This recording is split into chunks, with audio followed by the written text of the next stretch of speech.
ये बात इसमें लिखी हुई है। कुरुपुत्र और नर्मदा। इसके बाद महाराज ये हरिश्चंद्र हुए और त्रिशंकु हुए, हरिश्चंद्र हुए। त्रिशंकु के पुत्र हरिश्चंद्र। त्रिशंकु महाराज चढ़कर ईडल स्वर्ग में जाना चाहते थे, तो महाराज वशिष्ठ और विश्वामित्र के झगड़े में बेचारे को नीचे सिर करके और गिरना पड़ा। वशिष्ठ विश्वामित्र में बड़ा भारी युद्ध हुआ था और एक ने दूसरे को महाराज शाप दे दिया। बड़े बड़े लोगों को भी कभी कभी क्रोध आ जाता है। नारायण, अब ऐसा नहीं समझना चाहिए कि जो प्रकृति की सृष्टि में अंतःकरण काम कर रहा है उसमें प्रकृति का कौन सा विकार कब नहीं आ जाएगा और कब क्या होगा, इसलिए सर्वदा सावधान रहना चाहिए। हरिश्चंद्र ने एक प्रतिज्ञा वरुण जी के साथ कर दी, तो महाराज वो प्रतिज्ञा पूरी करने में बड़ी टाल मटोल करने लगे। अब वो कैसे हो, और वरुण के रूप में तो महाराज एक असुर ही था, असुर था, उसको उन्होंने बलिदान देने का वादा कर लिया। अंत में ईश्वर की कृपा से अजीगर से उन्होंने सुनश्रेष्ठ को ले लिया और विश्वामित्र से महाराज भगवत भक्ति के आचार्य हैं, उन्होंने उसकी रक्षा कर दी, उसको बचा लिया, सुनश्रेष्ठ की रक्षा हो गई। ये कथा आगे आने वाली है। विश्वामित्र ने उसको दान दिया था। हरिश्चंद्र ने सत्य का कितना पालन किया, कितनी रक्षा की, ये कथा भिन्न भिन्न पुराणों में बड़े विस्तार से आती है। बड़े भारी धर्मनिष्ठ थे उन्होंने और उन्होंने मृत्यु के समय में अपने मन को शरीर में से निकालकर धरती में डाल दिया। मूल बात ये है, ये बात भूलना नहीं चाहिए। असली तो ये है कि शरीर में मन है ही नहीं, मन में शरीर है। मन में मालूम पड़ता है कि ये शरीर है और मेरा है और मैं हूँ, इसीलिए तो मन में शरीर है, शरीर में मन नहीं है। वो तो शरीर के यंत्रों को जब नसों को तारों को जब बंद कर देते हैं तब मालूम नहीं पड़ता है कि क्या है क्या नहीं है। तो महाराज उन्होंने अपने मन को ये सोचा कि मैं देह नहीं हूँ, मैं तो समग्र पृथ्वी हूँ, फिर मैं जल हूँ, तेज हूँ, वायु हूँ और आकाश हूँ और अहंकार हूँ और महत्तत्व हूँ, और फिर ज्ञान कला के रूप में अपने को ध्यान करके अज्ञान का नाश करके और अंत में हरिश्चंद्र परमेश्वर में स्थित हो गए। उनका पुत्र था वो रोहिताक्ष। बड़ा बड़ा महाराज बड़ा विचित्र वर्णन आता है। चंडाल की सेवा करके भी हरिश्चंद्र ने अपने धर्म की रक्षा की थी। बाहुक उनके वंश में हुआ तो उसका राज्य किसी ने छीन लिया। अब उसकी पत्नी थी जो जा रही थी अग्नि में प्रवेश करने के लिए, तो मिल गए उर्व ऋषि। उन्होंने कहा रे तेरे पेट में तो बच्चा है, राज्य करेगा, काहे को मरती है। तो सौतों ने जहर दे दिया।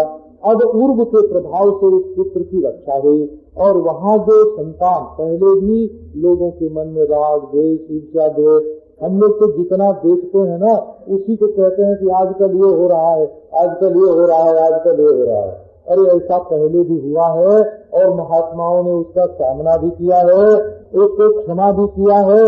तो महाराज वो बच्चा हुआ तो विश्व के साथ ही हुआ, जो चक्रवर्ती सम्राट हुआ और उसने बड़े बड़े दुष्टों का नाश किया। अब वो कर रहा था यज्ञ, तो इंद्र उसके घोड़े को चुरा करके ले गया। अब उनके जो पुत्र थे वो घोड़े को ढूंढते हुए चले गए कपिलाश्रम में और वहाँ देखा कि घोड़ा बंधा हुआ है। अब क्या मूर्खता हुई। देखो मनुष्य को सावधान रहना चाहिए कि अपनी चोरी का माल भी किसी के साथ दिखे तो एकाएक उसको चोर नहीं कह देना चाहिए। पहले विचार कर लेना चाहिए कि कहीं दूसरे ने चोरी करके और उसके पास तो नहीं रख दिया है, ये कहीं निरपराध तो नहीं है। अपनी आंख पर भी मनुष्य को विश्वास नहीं करना चाहिए। हो विश्वास करना चाहिए उचित अनुचित युक्त अयुक्त बुद्धि से विचार करके तब विश्वास करना चाहिए। अब उनका ये हुआ महाराज, जा करके चिल्लाए मारो मारो मारो।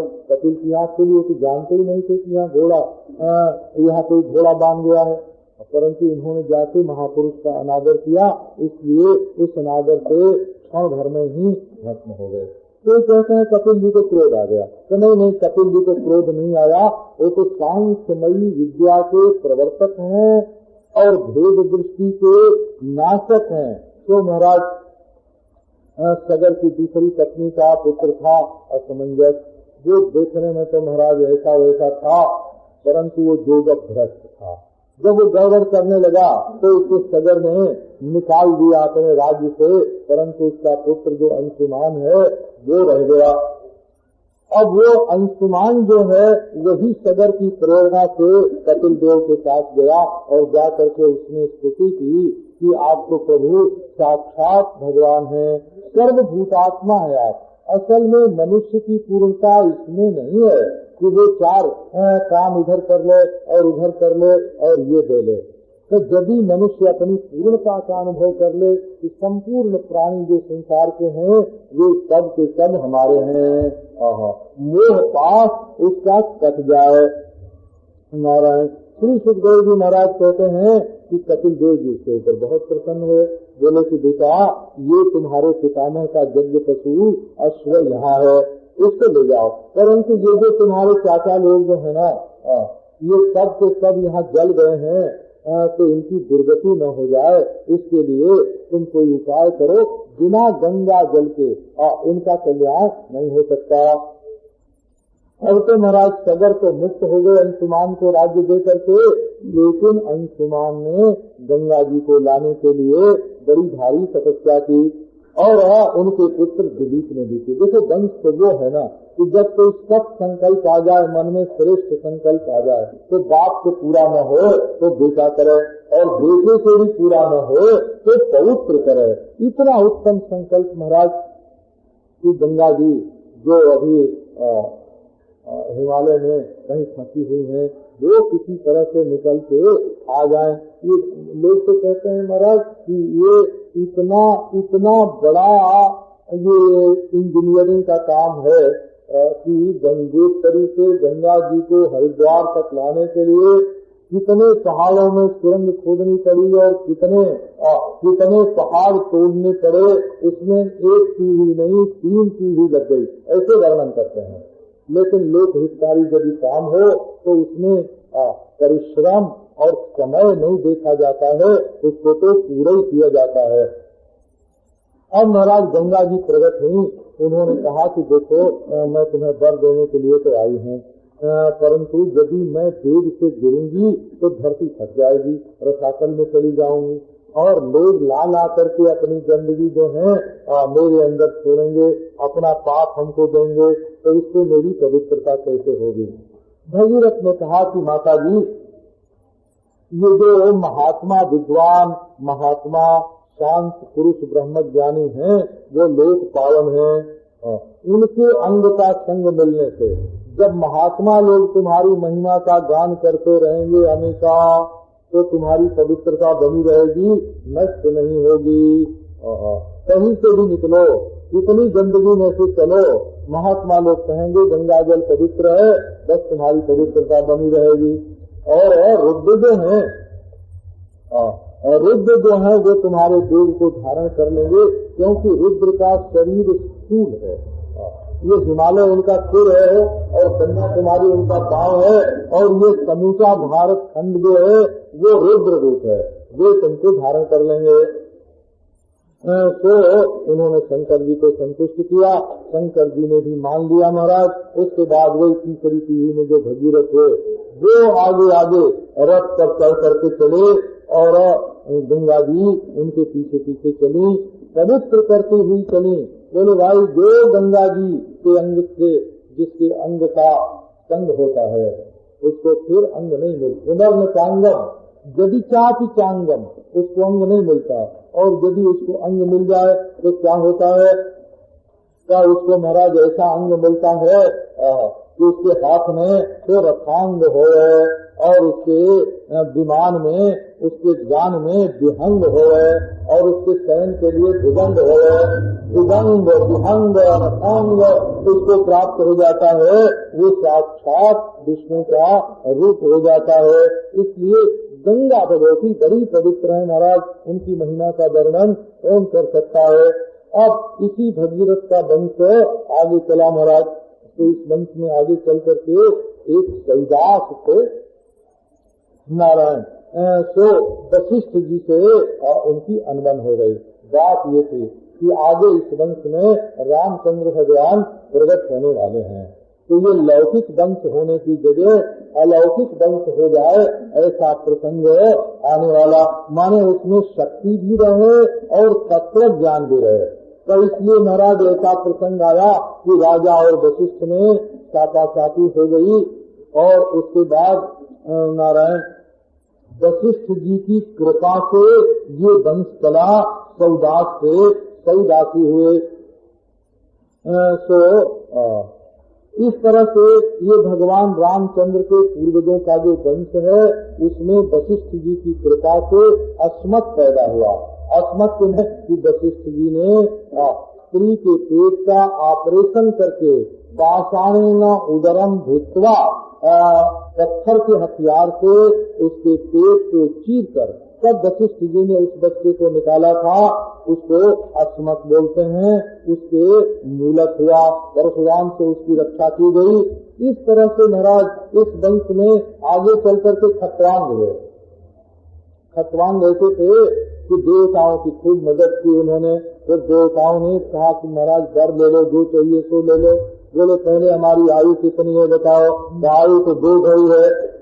बोले कि अच्छा तब हमको हमारे घर पहुंचा दो। वहाँ जा करके महाराज 2 घड़ी में भगवान की प्राप्ति के लिए, ईश्वर की प्राप्ति के लिए तो कुछ करना नहीं है महाराज, है ना। ये तो घोड़े के रिकाब में पाँव और भगवान की प्राप्ति ऐसा होता है। फूल को देखने में कष्ट है, परमेश्वर की प्राप्ति में कष्ट नहीं है, बड़ी सुगम। ये तो दुष्ट लोगों के लिए उसकी प्राप्ति दुर्लभ हो जाती है, शिष्ट लोगों के लिए सुलभ हो जाती है। और जो लोग कहते हैं कि हम बहुत पौरुष करके प्राप्त करेंगे, उनके लिए बहुत पौरुष से प्राप्त होता है। जो लोग कहते हैं कि बाबा हमसे तो इतना पौरुष नहीं होता, सुगमता से प्राप्त करेंगे, उनके लिए सुगमता से प्राप्त हो जाता है। ईश्वर की लीला ही ऐसी है, और महात्माओं ने ऐसा वर्णन किया है कि सब तरह के लोगों को उसमें सुविधा हो जाए। तो महाराज खतवांग ने 2 घड़ी में भगवान का भजन करके और सूक्ष्मतम जो परम तत्व है परमात्मा उसको प्राप्त कर लिया। जब तद ब्रह्म परम सूक्ष्मम अशून्यम शून्य कल्पितम भगवान वासुदेवेति जन गृणंति ही शाश्वता। ये भक्त लोग जिसको वासुदेव भगवान वासुदेव कहते हैं, वो भगवान वासुदेव कैसा है? ऐसे अद्वैत वेदांती जिसको परब्रह्म कहते हैं वही है। यह तद ब्रह्म परम सूक्ष्मम अशून्यम, जो शून्य नहीं है सत है, परंतु शून्य कल्पितम, प्रपंच शून्य होने के कारण शून्य के समान ही है। उसी को भक्त लोग भगवान वासुदेव कहते हैं। ये भक्तों के भगवान कुछ दूसरे नहीं है। जो महाराज इसके आगे वर्णन करते हैं कि खतवांग से दीर्घ बाहु हुए, और कोई लोग खतवांग को दिलीप मानते हैं और कोई लोग दीर्घ बाहु को दिलीप मानते हैं। आनंद रामायण में ये प्रसंग आया है। उनके हुए रघु, रघु के हुए अज। ये अज जो है ना, ये रामचंद्र के कौन थे? बोले दादा थे, अज। तो अब भी लोग अपने दादा को कहीं कहीं आजा बोलते हैं। आजा बोलने का मतलब ये है कि रामचंद्र के पितामह लगते हैं आजा थे। उनके हुए दशरथ।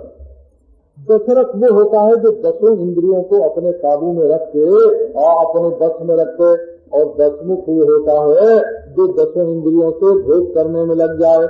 अब देवताओं की प्रार्थना कर स्वयं भगवान एक ही भगवान, ईश्वर 4 नहीं होता है। ईश्वर 4 हो महाराज तो आपस में लड़ाई हो जाए उनमें, और कहाँ तक कौन ईश्वर, कहाँ तक कौन ईश्वर।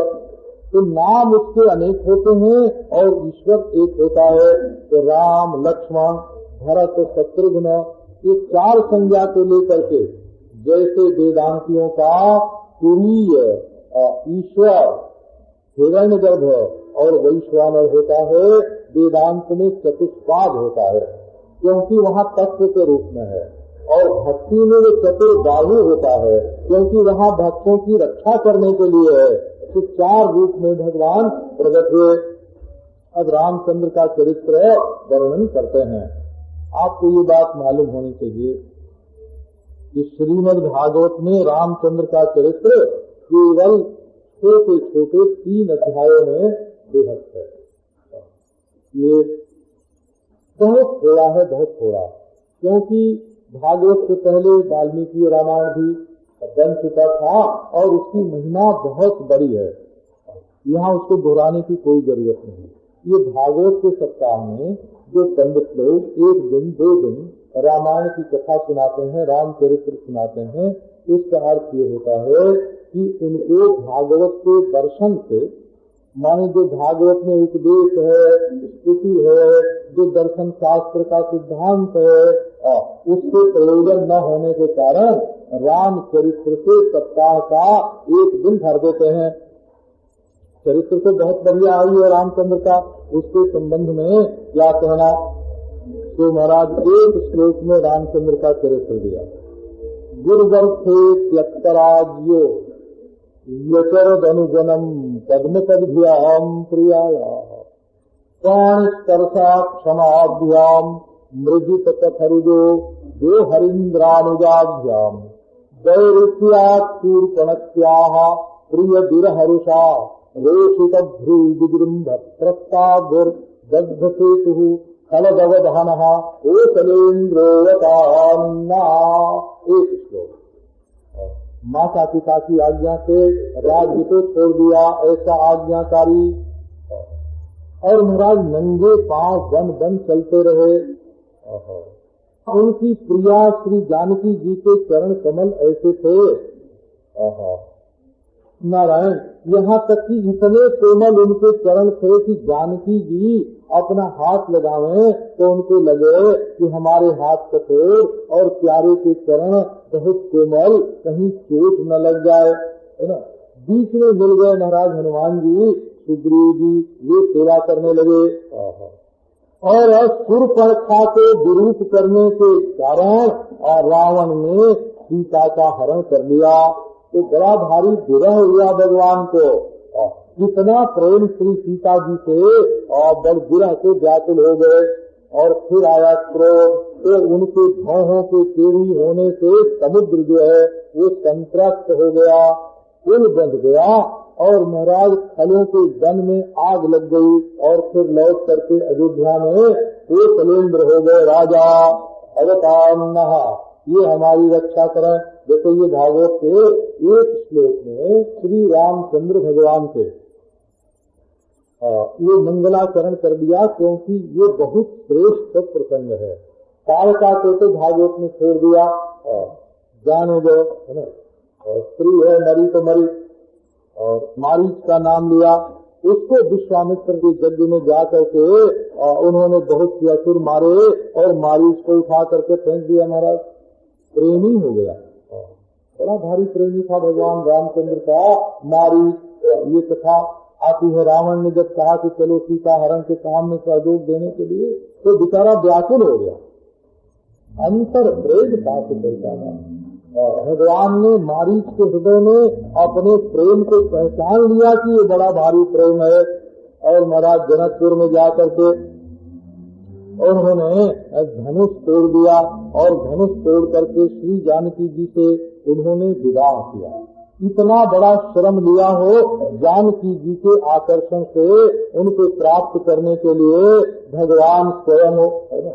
पहले तो कोई मंगनी नहीं आई, कोई निमंत्रण नहीं, आमंत्रण नहीं।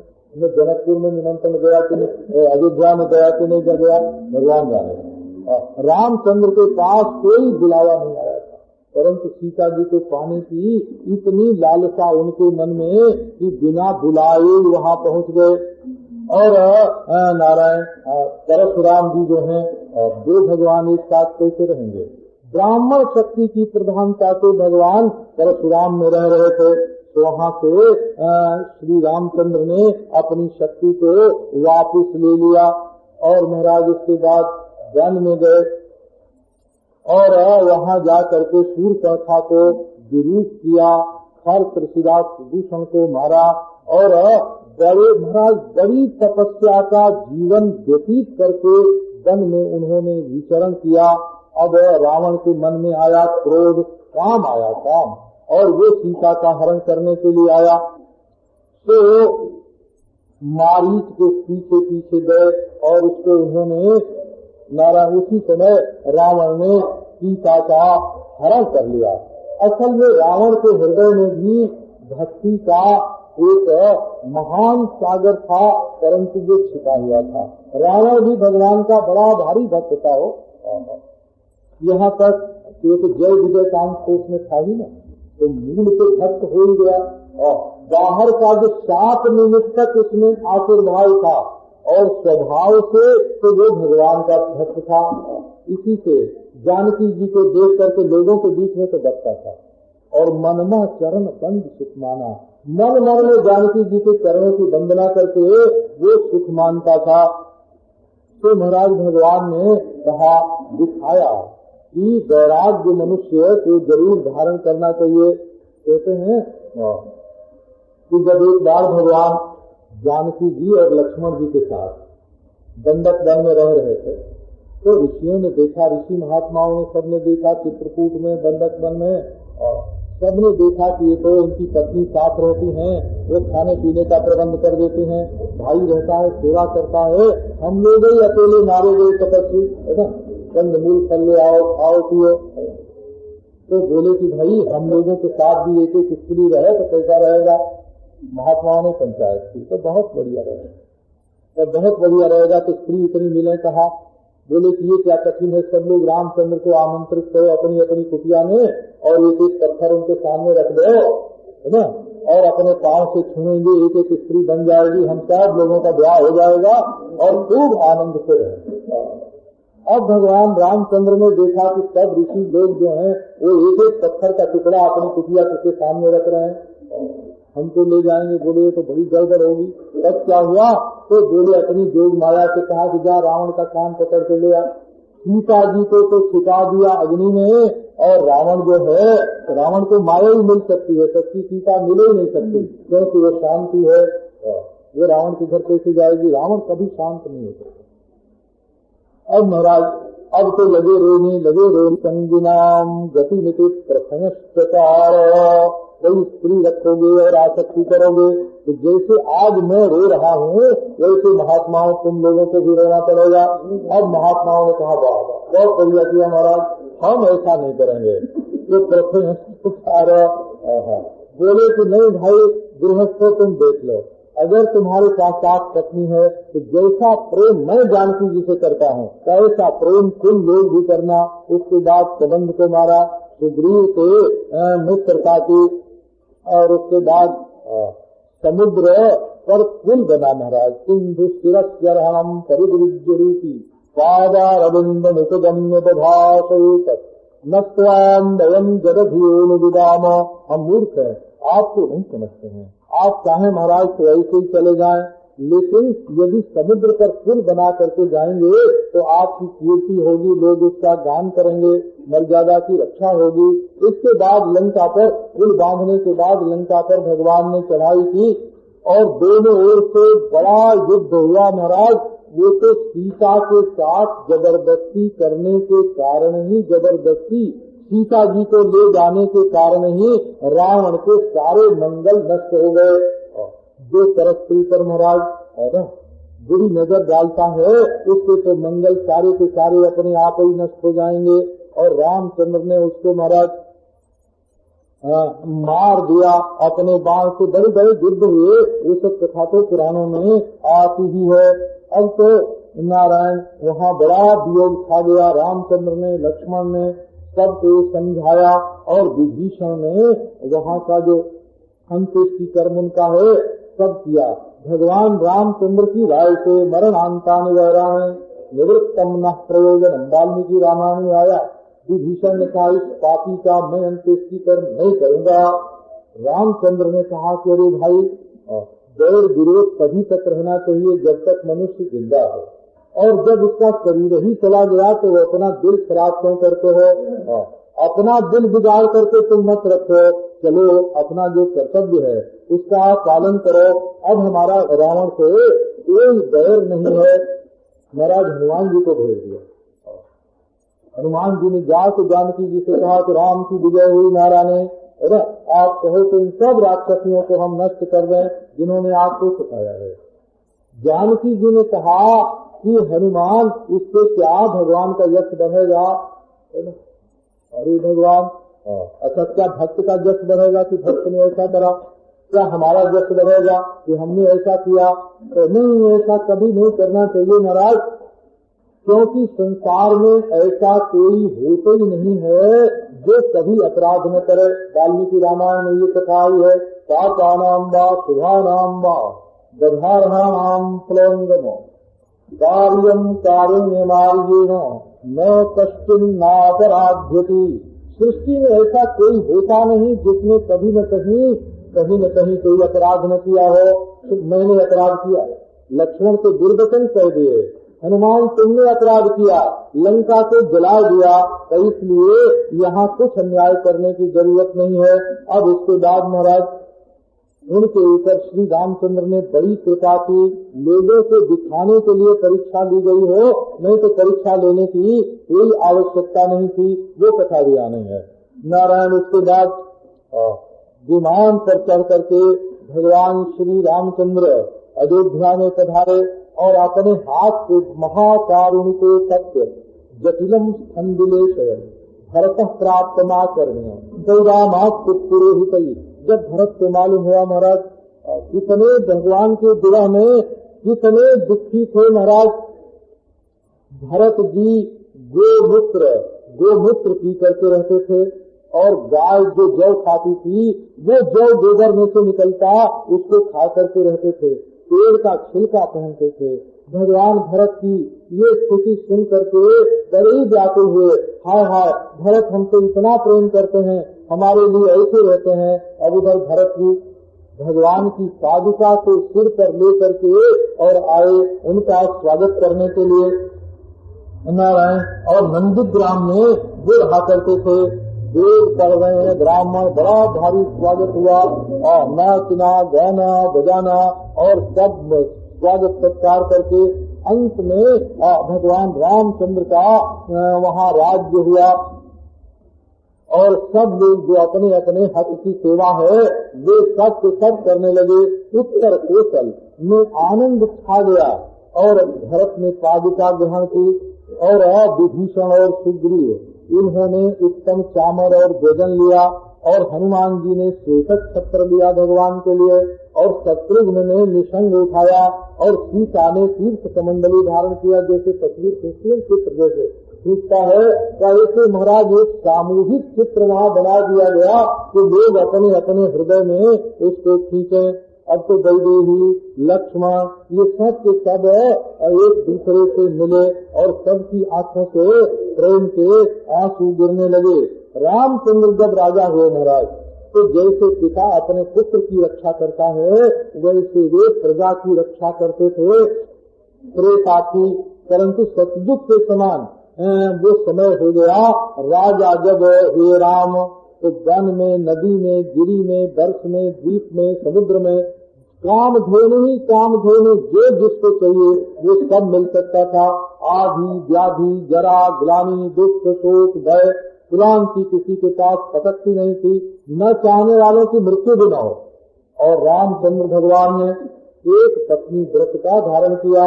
एक पत्नी व्रत धरो राजर्षि चरित स्तुति, एक पत्नी का व्रत उन्होंने धारण किया बड़े पवित्र और गृहस्थाश्रम में रह करके कैसे जीवन व्यतीत करना चाहिए इसकी शिक्षा भगवान रामचंद्र ने स्वयं दी। सिखाया नहीं, केवल व्याख्यान से नहीं दिया, अपने चरित्र से दिया। क्यों बोले देखो बालक का जो स्वभाव होता है वो उपदेश मानने का नहीं होता है, वो तो अनुकरण करने का होता है। इसी प्रकार जो अनजान लोग हैं उनके सामने जैसा आदर्श होता है उसके अनुसार वे आचरण करते हैं। और सीता जी जो हैं वो प्रेम से, सेवा से, शील से और विनय से और बुद्धिमत्ता से और संकोच से उनके मन को खींच करके अपने पास उन्होंने सीता ने रख लिया, क्योंकि वे समझती थी कि रामचंद्र भगवान क्या पसंद करते हैं। जो पत्नी ये पहचान जाती है कि हमारे पति के हृदय में क्या भाव है, वो क्या पसंद करते हैं, वो तो अपने सद्गुणों से उसके मन को अपने पास खींच लेती है। भगवान श्री रामचंद्र ने बड़े बड़े यज्ञ किए और यज्ञ करके महाराज धरती ब्राह्मणों को दे दी। वो तो महाराज असल में परशुराम जी ने एक बार धरती का दान ब्राह्मणों को कर ही दिया था। वो तो फिर से क्षत्रियों के हाथ में चली आई थी। ये ब्रह्म क्षत्रिय का जो द्वंद्व है, ब्रह्म क्षत्र का, तो ये अनादि काल से ही चला आ रहा था। ये तो ब्राह्मण भक्ति धारण करके श्री रामचंद्र ने ही उसको समन्वित किया।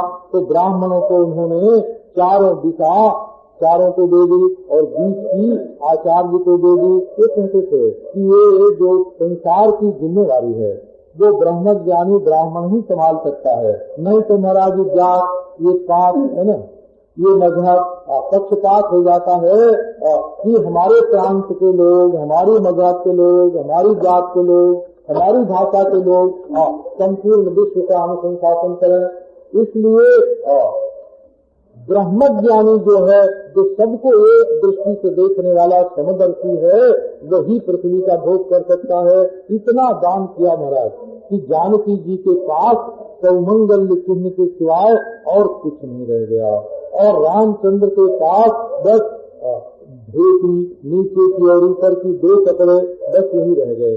ये बात चंद देख करके ब्राह्मणों ने कहा महाराज आपका ही दिया हुआ तो सब है, तो हम लोग ये राजकाज का काम क्या जाने, आप जो हैं आप ही इसको हमारी ओर से संभालिए। अब ब्राह्मणों ने रामचंद्र को प्रतिनिधि बना दिया। रामचंद्र कभी कभी चुपके जनता का मनोभाव देखने के लिए रात में गांव में भी जाया करते थे। उन्होंने देखा कि कोई पुरुष जो है वो अपनी स्त्री को डांट रहा है। अरे रामचंद्र स्त्री के बड़े लोभी हैं, पराये घर में रही हुई स्त्री को भी उन्होंने रख लिया, परंतु तू इतनी रात में लौट के आई है, अब मैं अपने घर में नहीं रखूंगा। रामचंद्र ने देखा भाई प्रजा के मन में दुर्भाव नहीं आना चाहिए। तो महाराज गर्भवती थी जानकी जी, परंतु उनको वाल्मीकि के आश्रम में भेज दिया। समय पर उनके 2 पुत्र हुए। इसी तरह लक्ष्मण के भी 2 पुत्र हुए। नारायण कुशलव हुए रामचंद्र के, और अंगद चित्रकेतु हुए लक्ष्मण के, और तक्ष पुष्कर हुए भरत के, और सुबाहु श्रुतसेन हुए शत्रुघ्न के। और इन लोगों ने महाराज सबने दिग्विजय किया और सबने नारायण धर्म की स्थापना संसार में की। तो दादा संसार में ज्यादा आसक्ति नहीं करनी चाहिए, नहीं तो बड़ा दुख होता है। भगवान श्री रामचंद्र ने अपने चरणारविंद की स्थापना लोगों के हृदय में कर दी। स्मरताम हृदय युद्धम दंडकंटकैहि स्वपाद पल्लवम रामः आत्म ज्योतिरजात्ततः। वाल्मीकि रामायण में प्रसंग आता है कि हनुमान जी ने जब आके कहा कि जानकी जी आपके बिना आप केवल 1 महीने तक जीवित रहेंगी, ऐसा उन्होंने कहा है।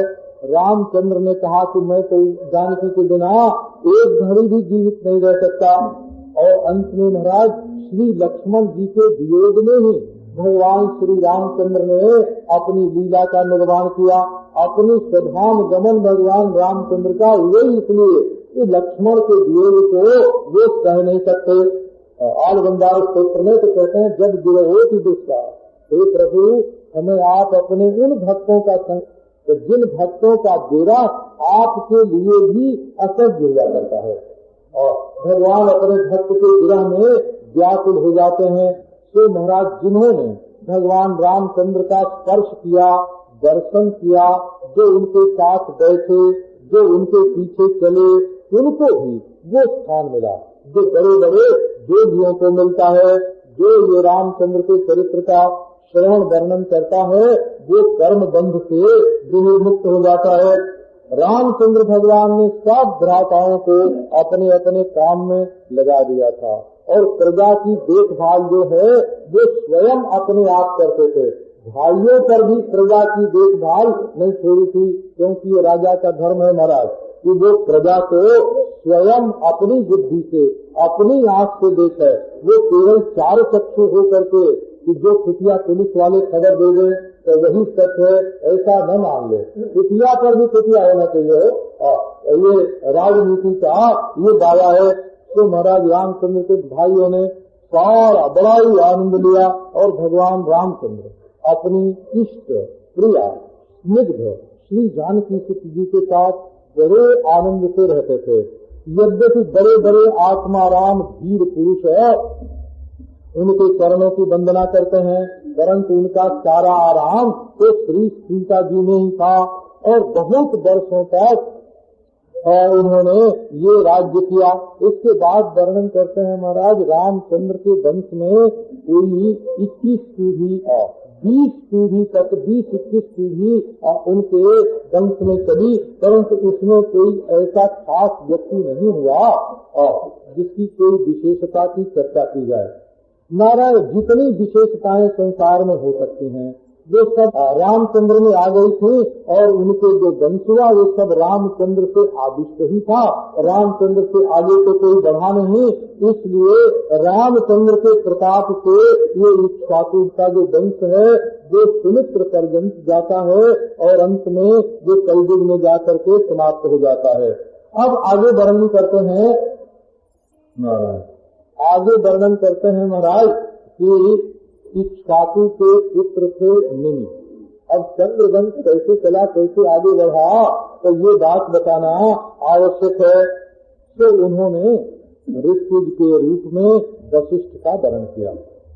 अब उन्होंने कहा कि राजा निमि हमको पहले इंद्र ने वर्ण कर लिया है तो हमको वहाँ जाना पड़ेगा। अब तब तक तुम हमारी प्रतीक्षा करो। परंतु निमि के मन में वैराग्य भी था और भक्ति भी थी। उन्होंने कहा कि जब तक गुरु जी लौट के आएंगे तब तक हमारा शरीर रहे कि न रहे, इसलिए उन्होंने यज्ञ प्रारंभ कर दिया।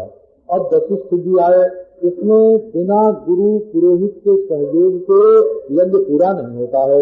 अब आए बोले कि अच्छा बेटा इसीलिए डर रहे थे ना कि हम कहीं मर न जाए, जाओ सचमुच मर जाए, तुम्हारा गिर जाए। अब निमि ने कहा कि हमने तो सच्चे वैराग्य से ये काम किया था और तुमने दे दिया साफ, तो गुरु जी महाराज कल लो तुम्हारा भी शरीर न रहे, गुरु जी का भी शरीर गिरा। तो असल में ये उर्वशी जो है ये भक्ति का स्वरूप है और उसका मन जो है वो मित्र और वरुण ये दो देवताओं की ओर दो ऋषियों की ओर आकृष्ट हुआ। तो उनका रेत हुआ स्खलित। उर्वशी की तो उनमें कोई रुचि नहीं थी। उसी से फिर वशिष्ठ जी महाराज अजोनिज हो गए, उनका जन्म हुआ। और निमि के शरीर का जो मंथन हुआ, क्योंकि आगे जो वंश चलना था उस वंश में ये तो पहले की ही कथा है इक्ष्वाकु के पुत्र की, तो रामावतार आदि से बहुत पहले की कथा है। अब निमि के वंश में जनक को पैदा होना है तो उनके वंश में परिवर्तन हो जाए तो ऐसी व्यवस्था की गई। अब महाराज गंध द्रव्य में निमि का शरीर स्थापित। ये ब्राह्मणों ने कहा कि देवताओं यदि आप प्रसन्न हैं तो राजा निमि जीवित हो जाए। अब निमि जीवित हो गए, परंतु उनके मन में वैराग्य तो पहले से था।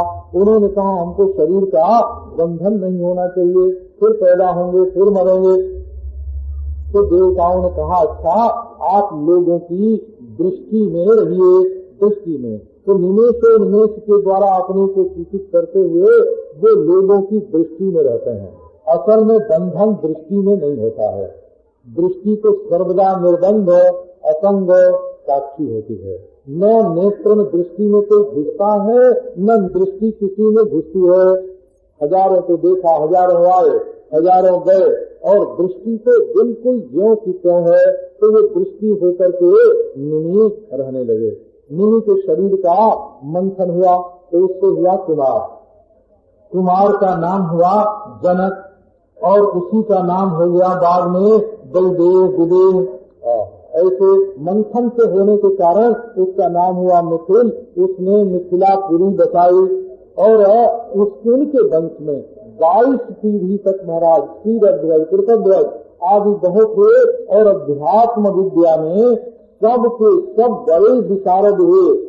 सबके ऊपर महात्माओं की कृपा थी।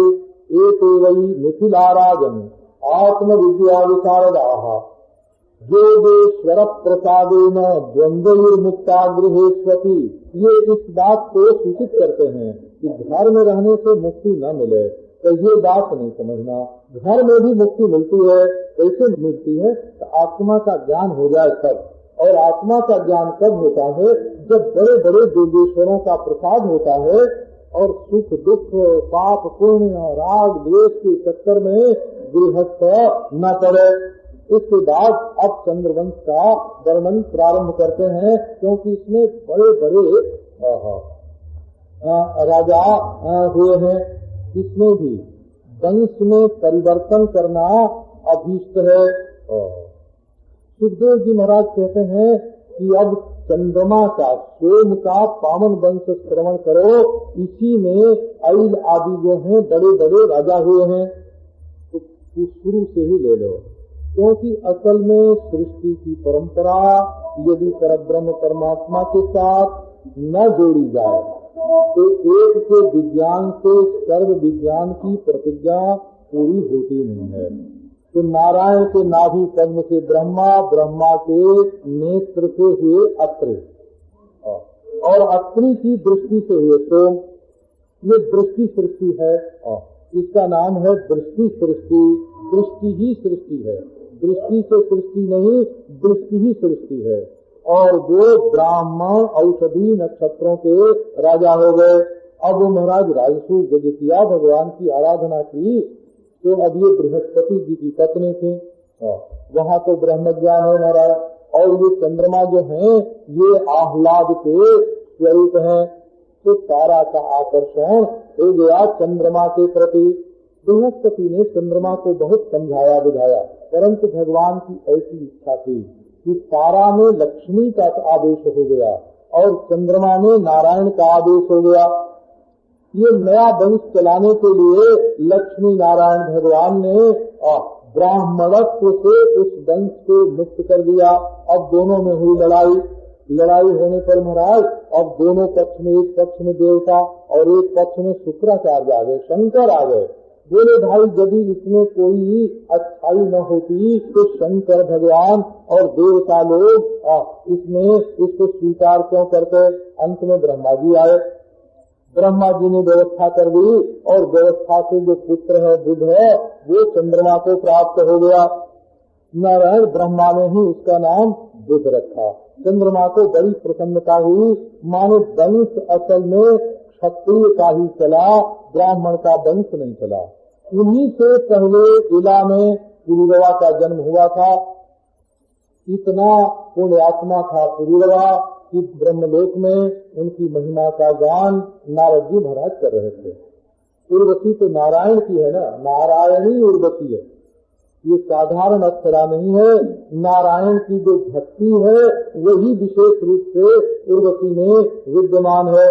तो उसने जब पुरुरवा के वही जो लक्ष्मी नारायण के संयोग से प्रकट हुए थे तब उन्हीं में जब उसने सुना कि उनके प्रति उनमें बहुत सारे गुण निवास करते हैं और उधर मित्रा वरुण ने देखा कि ये हमसे प्रीति नहीं करती है तो शाप भी दे दिया था। वो मर्तलोक में आई पुरुरवा के पास। पुरुरवा में उसका कोई मोह नहीं था, कोई आसक्ति नहीं थी। वो तो अनासक्ति की रूप ही है महाराज। तो दोनों में मेल जोल हो गया। केवल वो वंश चलाने के लिए दिव्य वंश को लक्ष्मी नारायण से चला हुआ वंश फिर भक्ति और ज्ञान का वंश हो जाए, इसके लिए उन दोनों ने मेल किया और उन दोनों से जो संतान हुई। क्योंकि वेद की प्रवृत्ति करनी थी पुरुरवा जो है वो वेद का प्रतिष्ठाता है। तो महाराज जो शर्त उसने की थी पुरुरवा से वो भंग हो गई। तब उसके बाद वो चली गई, पुरुरवा व्याकुल हो गया नारायण।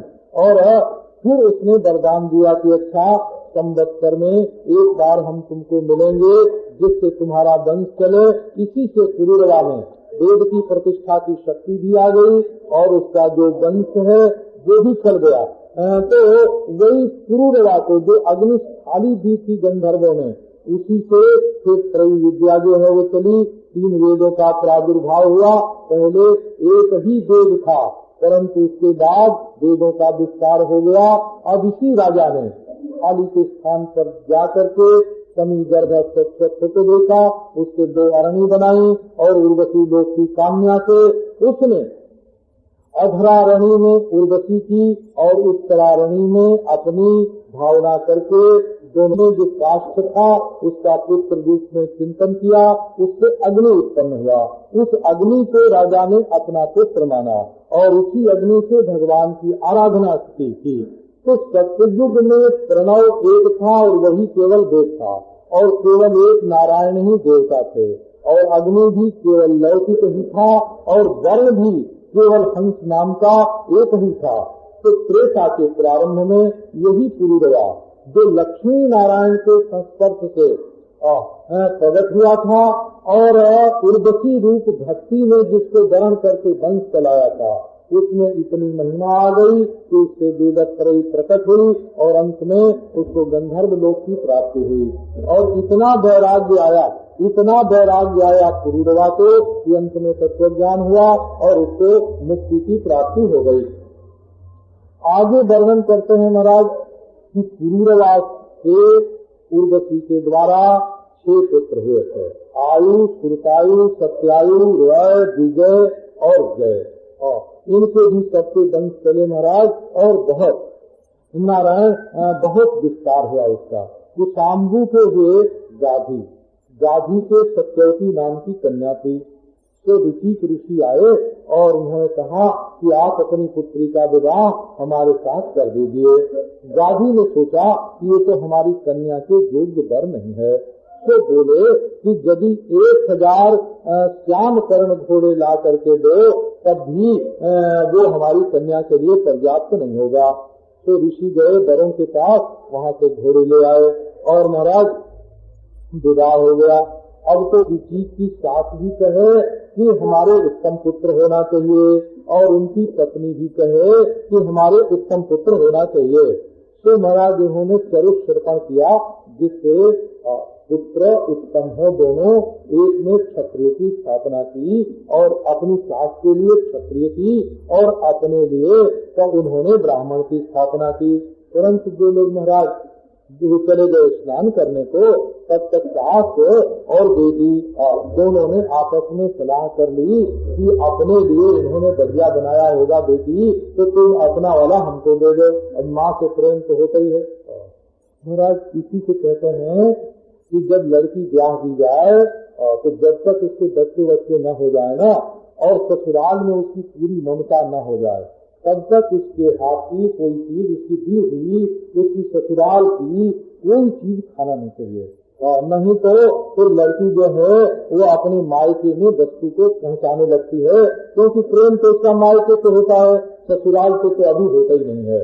और जब 2 बरस 4 बरस हो जाते हैं, बच्चे कच्चे हो जाते हैं, ससुराल में ममता हो जाती है, तब फिर बेटी के बेटा हो जाने के बाद फिर उसके घर में खाने में कोई दोष नहीं लगता। ऐसा धर्मशास्त्र का नियम है। क्योंकि वो जो दौहित्र होगा वो तो बाद में पिंडदान करेगा, तो मरने के बाद भी उसका खाना पड़ेगा, तो उसमें अपना अंश हो जाता है।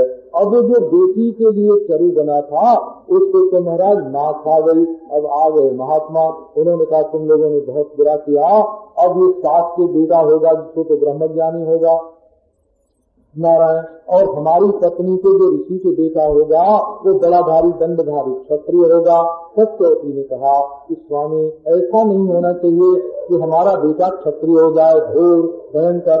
उन्होंने कहा कि अच्छी बात है, हम इस शक्ति को थोड़े दिन के लिए स्थगित कर देते हैं। ये सब महाराज आजकल जो लोग प्राचीन विज्ञान के सामर्थ्य को नहीं जानते हैं, मानसिक सामर्थ्य को नहीं जानते हैं, उनकी समझ में ये बात नहीं आती है। अब उन्होंने क्षत्रियत्व के सामर्थ्य को स्थगित कर दिया, तो ये एक जीवन में प्रगट न हो, तो उससे हो गए जमदग्नि नारायण। और वो सत्यवती जो है वो कौशिकी नदी हो गई, और रेणु की पुत्री रेणुका से जमदग्नि का विवाह हुआ। अब जमदग्नि में बीज रूप से तो क्षत्रियत्व था, लेकिन स्थगित हो जाने के कारण क्षत्रियत्व ब्राह्मण ऊपर ऊपर चलता था। तो महाराज अब उन्हीं से परशुराम जी का जन्म हुआ, और परशुराम जी ने वही क्षत्रियत्व जो स्थगित किया हुआ था ब्राह्मण वंश में आ गया, उसमें वासुदेव का अंश था।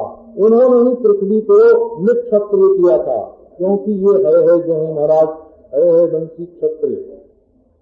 उन्होंने दत्तात्रेय नारायण की आराधना की, बड़ी भारी शक्ति प्राप्त कर ली, और वो महाराज इतना बलवान था कि एक दिन नर्मदा नदी में वो स्नान कर रहा था, अपने हजारों बाहु से उसने नर्मदा जी के जल को रोक लिया, और रोक लिया तो महाराज बड़ी भारी बाढ़ आ गई, और बाढ़ आ गई तो रावण जो किनारे पर बैठते शंकर जी की पूजा के लिए बड़ी भारी सामग्री फैलाई थी, तो सब बह गई।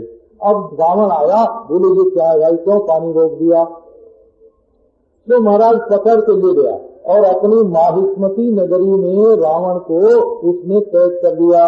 और कहते हैं कि जब वो पूजा करता था सहस्रार्जुन, तो देखा उसने कि दीवट बहुत बढ़िया मिल गया, 10 सिर है अर्जुन के, तो 10 दिया जला करके उसके सिर पर रख देता था, यही नामक बैठे रहो, जब तक हम पूजा करें ऐसे ही तुम्हारे सिर पर दिया जलता रहेगा। ये बात हमारे बाबा ने बताई थी, और वो भी भागवत की कथा करते थे, वो भी भागवत की कथा करते थे ना हमारे पितामह, तो उन्होंने ये बात सुनाई थी।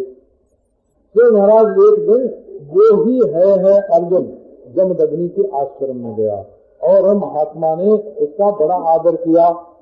राजा है भाई, राजा का तो आदर करना चाहिए। और ये लोग सन्यासी नहीं हुआ करते थे, एक लोगों को भ्रम हो गया है, ये साधु महात्मा लोग भी बड़ा आदर किया करते थे। तो असल में ये जो महात्मा लोग थे ये गृहस्थ थे, कुछ वानप्रस्थ थे, कुछ गृहस्थ थे। इसलिए जब राजा इनकी कुटिया में या आश्रम में आ जाए, या स्वयं ये इनका आदर करने के लिए वहाँ जाए, तो आदर किया करते थे। सन्यासी के लिए तो महाराज आदर जो है वो बिल्कुल वर्जित ही है, न किसी के पीछे उसको जाना चाहिए, न किसी का स्वागत करना चाहिए, न किसी को रोकना चाहिए। और सृष्टि से त्यागी महापुरुष से बढ़ करके सृष्टि में कोई है, ये कल्पना लोगों के चित्त में पैदा नहीं होने देनी चाहिए। लेकिन अब ये जमदग्नि है, ये तो गृहस्थ है महाराज, पत्नी है इनके, बेटा है इनके, है ना, कुटिया है इनके।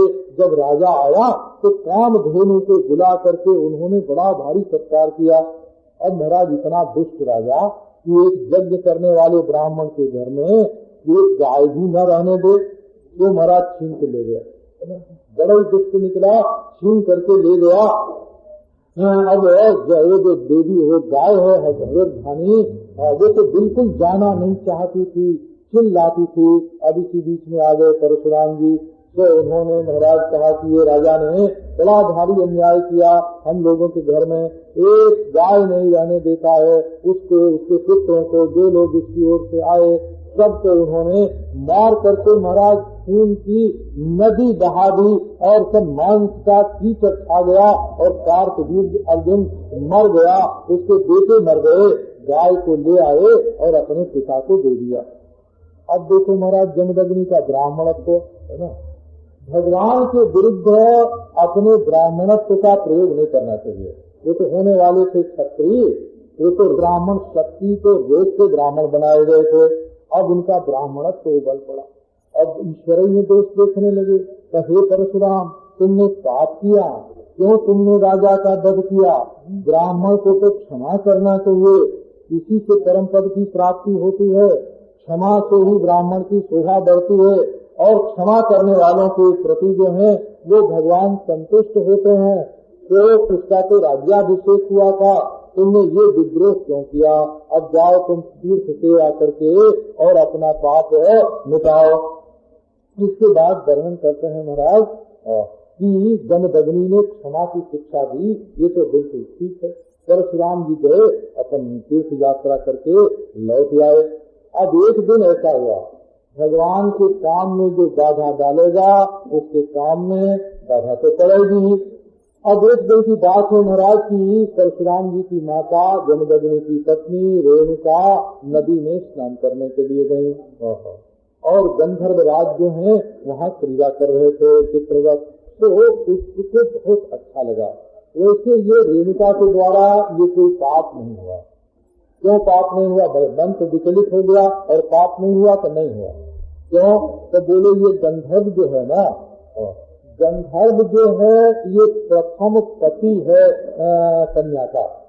गंधर्व अग्नि प्रथमो विविध, गंधर्व विविध उत्तरा, पहला पति कन्या का अग्नि है, दूसरा पति गंधर्व है और तीसरा पति मनुष्य है। ये वेद में ऐसा वर्णन है।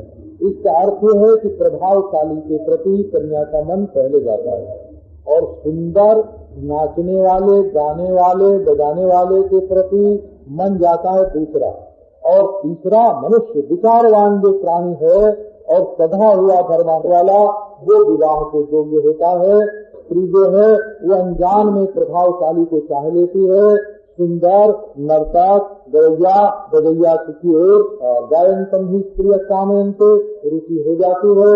तो शास्त्र ने कहा कि भाई मन में कोई गड़बड़ आ जाए तो इसको क्षमा कर देना चाहिए।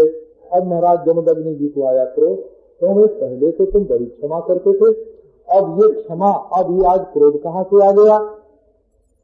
तो महाराज उन्होंने अपने बच्चों से कहा कि अपनी माँ को मार डालो। अब इतना क्रोध महाराज, पहले तो परशुराम जी को कहते थे क्षमा करो, अब कोई बच्चा इसके लिए तैयार नहीं हुआ। तो परशुराम जी को बुलाया, बोले बेटे तू अपनी माँ को मार डाल। तो परशुराम जी तो जानते थे कि हमारे पिताजी इतने प्रभावशाली हैं, तो महाराज मार दिया। अब महात्मा ने कहा कि डर मांग, बोले ये मांगते हैं कि जिनको हमने मारा है भाइयों को और अपनी माँ को, ये सब जीवित हो जाएं और उनको पता भी न चले कि परशुराम ने हमको मारा था। और महाराज काम तो उन्होंने बना लिया। तो उधर कार्तवीर्य अर्जुन के जो बच्चे बच गए थे वो इसी खुराक में थे कि कब हमको मौका मिले और उनसे बदला लें। इतने क्षमाशील महाराज जमदग्नि जी जो अग्नियागार में शांत होकर के बैठे हुए थे, परमात्मा में उनकी बुद्धि लगी हुई थी। भगवत उत्तम श्लोक है, उत्तम श्लोक भगवान में उनकी बुद्धि बिल्कुल शांत थी, परंतु वो जो पापी हैं पाप निश्चय करके आए और अग्निहोत्र के यज्ञशाला में उन्होंने जमदग्नि को मार दिया। देखो ये भी भगवान के काम में तो उन्होंने गलती निकाली, लेकिन दंड तो उनको भोगना ही पड़ा। अब राम जी की माता जो है परशुराम जी की, उन्होंने छाती पीट के राम राम राम 21 बार पुकारा। वो आए, फिर उन्होंने महिष्मती में जाके सब क्षत्रियों को मारा और 21 बार पृथ्वी को निक्षत्रिय करने का संकल्प किया और सब क्षत्रियों को जीत करके उन्होंने जैसे रामचंद्र भगवान ने बाकी की धरती, उसके पहले परशुराम जी ने उसको बांट दी थी और उन्होंने अवान्तर दिशाएं भी भिन्न भिन्न ब्राह्मणों को दे दी और स्नान किया सरस्वती ब्रह्म नदी में। और बड़ी शोभा हुई महाराज परशुराम जी के। परशुराम जी जो हैं वो सप्तर्षियों में आगे आगामी मनवंतर में रहेंगे। इस समय तो परशुराम जी महाराज महेंद्राद्रौ न्यस्तदंड प्रशांत दी। अब उन्होंने प्रतिज्ञा कर ली कि अब मैं किसी को कोई दंड नहीं दूंगा, अपनी बुद्धि शांत कर ली, क्योंकि हिंसा में पौरुष की समाप्ति